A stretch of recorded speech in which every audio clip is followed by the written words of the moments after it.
All right, welcome back. And the Egyptian traffic is something that's causing a lot of stir around the country, and especially in Cairo.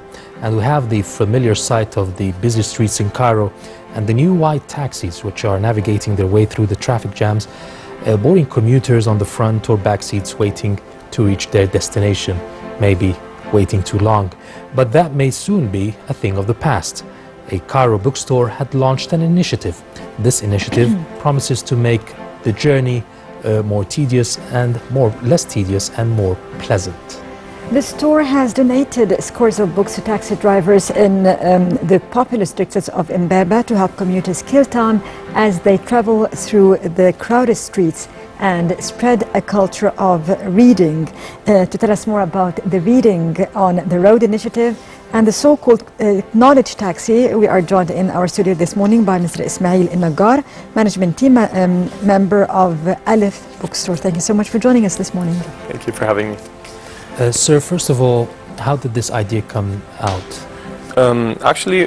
This idea has been around for 6 months, being discussed inside the Alef team.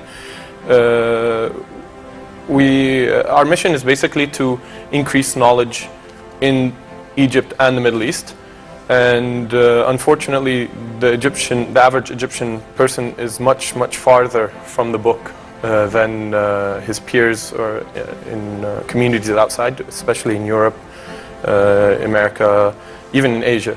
We find that there's a lot of boundaries between people in the book, so we want to create a knowledge community as much as possible. We want to bring people back to reading books. And something that people always say, or an excuse that they always have for not reading, is that they don't have enough time. They don't have enough time. So this idea came up about 6 months ago. People spend a lot of time in transportation, whether to work, from work, they're going out, anywhere else. So if we could bring them books to their modes of transportation, that would break that barrier that is always being used by readers or by people that they don't read. And it took about 4 months for us to find the first taxi that was actually willing to sport a bookstore inside the cab. It's actually very interesting. One of the people responsible for finding taxis, in the beginning when he would ask any driver, what do you think about having a bookstore inside your taxi, or just a couple of books that people can read and put back? The guy was in the beginning of the way between Zamalek and Heliopolis, and the driver basically parked the car and told him get out. I'm not interested. He didn't even continue the fare with him. It took about 6 months for the idea to go from the initial idea to the actual launch. We launched with about 50 taxis very recently, and the plan going forward is to increase the number of taxis and then try to go increase in terms of the different modes of transportation and in terms of geography. So go outside Cairo to other provinces in Egypt, and then after Egypt, potentially the Middle East. Is this an original idea, or is it borrowed from another culture and another country? We did significant research on whether or not this idea had been implemented elsewhere, and to our knowledge, it had not been implemented anywhere else before we started it. Do you think the government can help out in sort of providing the other mode of transportation, like you said, like trains, metro stations, metros, that are run by the government, to give a place for books to be put there inside? There's definitely room for cooperation from both governmental organizations and non-governmental or private organizations. And we've actually already been contacted by a governmental organization that wants us to put the idea in all of its buses, the buses that it uses for its employees going to and from work. So there's definitely room, especially as you mentioned, with respect to trains and planes, that would definitely need support going forward for us to implement the idea. As I said, we're going to expand the initiative within taxis, so we want it to make an impact first and be felt, and then we don't want to address all modes of transportation at the same time, so that we can basically make sure that the quality of the initiative remains and we don't lose the quality. Okay, choosing a book to be read for a journey, sometimes long journey, sometimes short journey for a commuter, has certain specifications. I mean, how do you choose the books that would be read in a taxi? If we go back to the reason behind the initiative, it's basically when we want to take people who are far from reading and bring them to reading. So we initially care is taken to choose books that are either have short stories so that you can finish an entire topic on your way to or from, like on your taxi ride, or something that a novel. But at the end of the day, we're staying away from anything that requires too much in-depth concentration. So we're staying away from like deep philosophical titles, mainly targeting poetry, like collections, short stories, short novels, stuff that hopefully will encourage people to pick up the book and read in their trip. Financially, how is this done? I mean, does the taxi driver take extra cost from you with his books, or he charges extra costs from the client when he takes the books to read it from him? How is it done? In the beginning, we really weren't sure how it would be done, and that's why it probably took so long to find enough taxis that were willing to do this. Currently, what we do is we looked for and found taxi drivers that are interested in, that are cultured. So the taxi drivers that the 50 taxis that we started with, basically all have some kind of university degree. All of them are very interested in reading, and they actively encourage their passengers to take a book and read it and then put it back after they're done. So currently the financial, there is nothing per se financial for the taxi drivers. We pick taxi drivers that are very interested in reading and in knowledge and in supporting the initiative out of their own passion for the topic. I mean, how would it happen when the passenger comes in, the taxi driver tells him, I have a bookstore for you here, you can choose whatever book you want, and you pay like £1, £2 for the book? Actually, it's a service free of charge.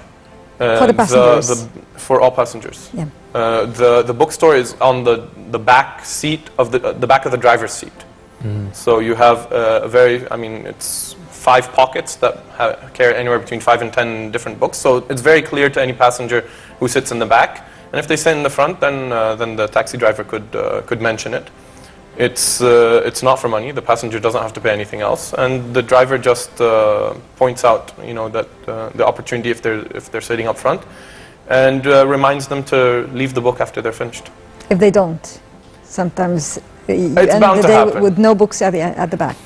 It's bound to happen.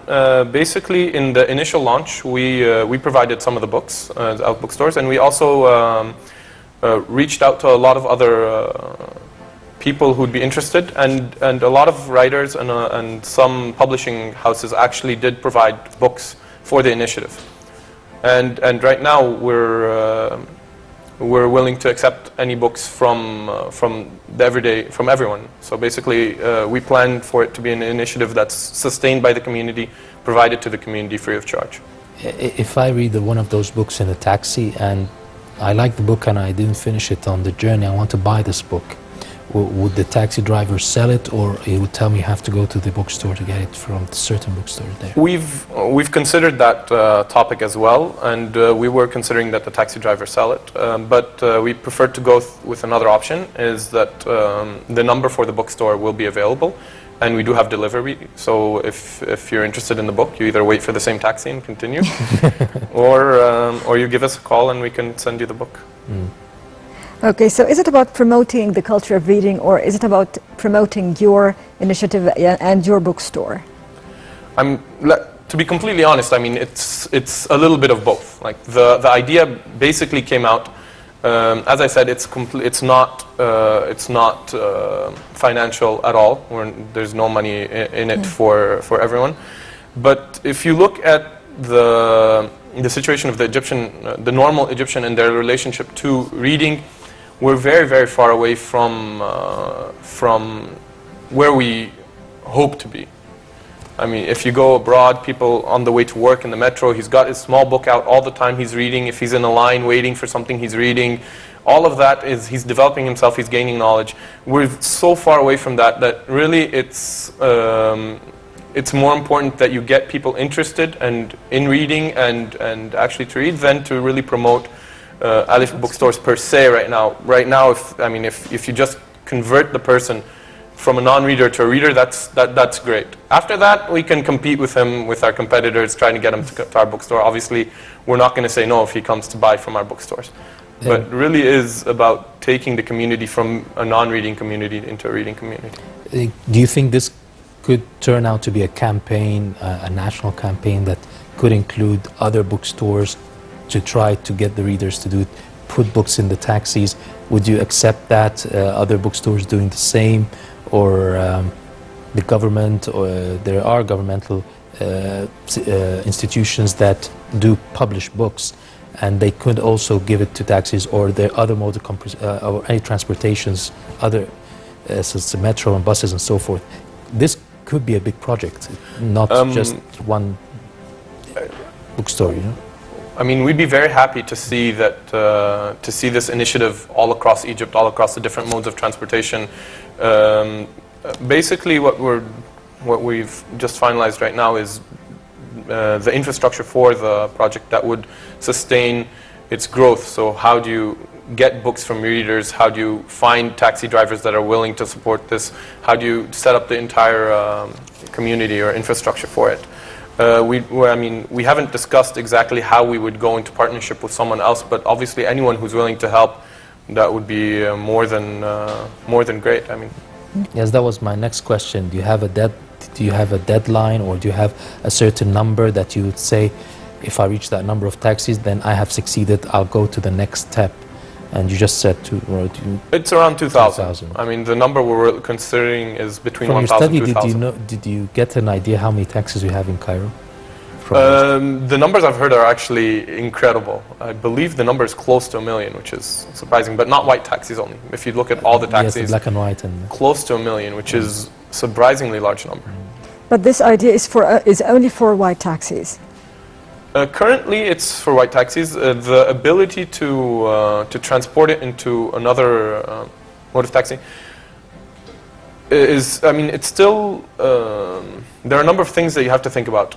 Like, if you look at the really old black and white taxis, most people getting into that taxi are happy to get out of the taxi without their clothes being decimated or ruined. So maybe the newer versions of them. So you do have newer models of cars where you can set an atmosphere, AC, away. You close the windows. You don't hear the traffic noises of Cairo, and you can concentrate with the book that you're reading. So if that environment can be available in some of the black and white, then we can definitely do it in some of the black and white. There's also this orange private taxis. Cairo cab. Yes, you can't say the name, but those ones, I think you can approach that as well, because this is also providing the kind of atmosphere that will help in reading. It definitely provides the same atmosphere. It would be a question of getting the support of the organization itself, whether they're keen to implement this in their taxis or not. Currently with the independent taxis, as I said, it took us about 4 months to find the first person, but right now, after the launch of the first 50 taxis and after the media coverage, it's much easier to find new taxis. So we do expect that number to escalate significantly. And do you plan to mark the knowledge taxis, to have a sign that this is a knowledge taxi, maybe to encourage people more to choose this one instead of others? There's definitely a plan to do that. That's obviously will be with the agreement of the driver. So. Okay. Mr. Ismail Nagar, the more member of the management team at the bookstores of Alef, thank you very much for joining us, and good luck in your project. Thank you very much, and hope to see you in one of the knowledge taxis.